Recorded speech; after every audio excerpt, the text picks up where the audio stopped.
सो ये कंटिन्यूशन है of Bhagavad Gita chapter 15 के श्लोक 12। चैप्टर का नाम है the yoga of the supreme person. So, in such a conception of life, the beginning of Krishna consciousness lies a great deal of advancement for the conditioned soul in this material world. The living entities are essentially the parts and parcels of the Supreme Lord, and He is giving herewith the hint how they can come back to Godhead, back to home. तो भगवान बता रहे हैं किस तरीके से हर एक इंसान सारे अटैचमेंट को ख़त्म करके भगवान के पास में वापस जा सकते हैं। जो भगवान श्री कृष्ण हैं वो हमें यही बताना चाह रहे हैं कि अल्टीमेटली यहाँ पे जो भी सारे अटैचमेंट हमारे बन रहे हैं, माया बन रहा है, वो सारे टेम्पररी सोर्सेस है। परमानेंटली कुछ पाने के लिए आपको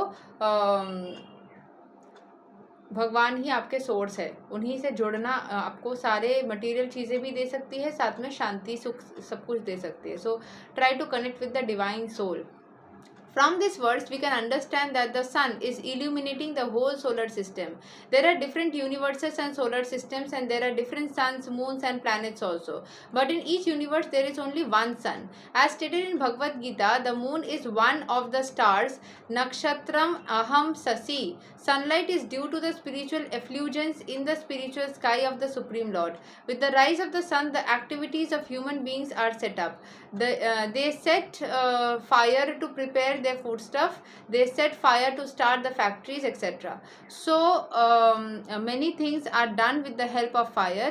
Therefore sunrise, fire, and moonlight are so pleasing to the living entities. Without their help, no living entity can live. So if one can understand that the light and the splendor of the sun, moon, and fire are emanating from the Supreme Personality of Godhead, Krishna, then one's Krishna consciousness will begin. By the moonshine, all the vegetables are nourished. By moonshine is also pleasing that people can easily understand that they are living by the mercy of the Supreme Personality of Godhead Krishna. Without His mercy, there cannot be sun. Without His mercy, there cannot be moon. And without His mercy, there cannot be fire. And without the help of sun, moon, and fire, no one can live. These are some thoughts to provoke Krishna consciousness in the conditioned soul. तो Krishna consciousness को लाने के लिए ये जो सारी सच्चाइयाँ बताई जा रही है वो यही है कि दुनिया में जो सारी चीज़ों को लेकर आप खुश हो रहे हो, ये जो फ़ोन आपको मिल रही है, ये जो सनलाइट आपको मिल रहा है, ये जो खाना आपको मिल रहा है, कपड़े मिल रही है, सारे भगवान के आशीर्वाद से हो पा रही है। स्पेसिफिकली सन, मून, ये तो और भी ज़्यादा बोल सकते क्योंकि इसको इंसान बना ही नहीं सकता। भगवान जो है वो आपके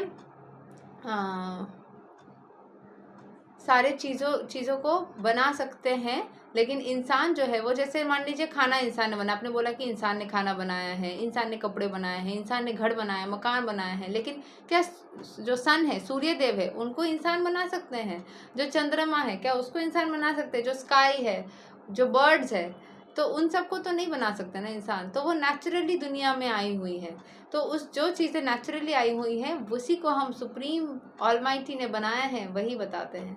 तो as per your belief system, आप जिस किसी धर्म से भी बिलीव करें, अपने परमेश्वर को, चाहे आप इस्लाम से हो या क्रिश्चियनिटी से हो या फिर हिंदुइज़्म से हो, सनातन को मानते हो, सिखिज़्म से हो, जिस किसी धर्म को, इसीलिए मैं जैसे टैरो रीडिंग भी कोई करवाने आते हैं, मुझे पूछते हैं रेमेडीज़ के लिए, मैं सबसे पहले पूछती हूँ कि आपका कौन सा धर्म का विश्वास है, उस हिसाब से रेमेडीज़ देती हूँ, क्योंकि आपको आपके धर्म के हिसाब से कंफर्टेबल होकर ही करना चाहिए। आप जिस चीज़ में बिलीव करते हो, कुछ लोग बोलते हैं मैं इस धर्म से हूँ फिर भी मैं हर धर्म को एक्सेप्ट कर सकता या सकती हूँ और मुझे किसी भी तरीके का रेमेडीज़ से कोई प्रॉब्लम नहीं है, तो वो अलग बात है। Otherwise which ever way you believe, just believe कि एक सुप्रीम सोल है जो इस पूरे ब्रह्मांड को चला रहा है, उन्हीं के प्रति सब कुछ समर्पित कर दीजिए और अपनी ज़िंदगी को खुशहाल होते हुए खुद अपने आंखों से देखिए।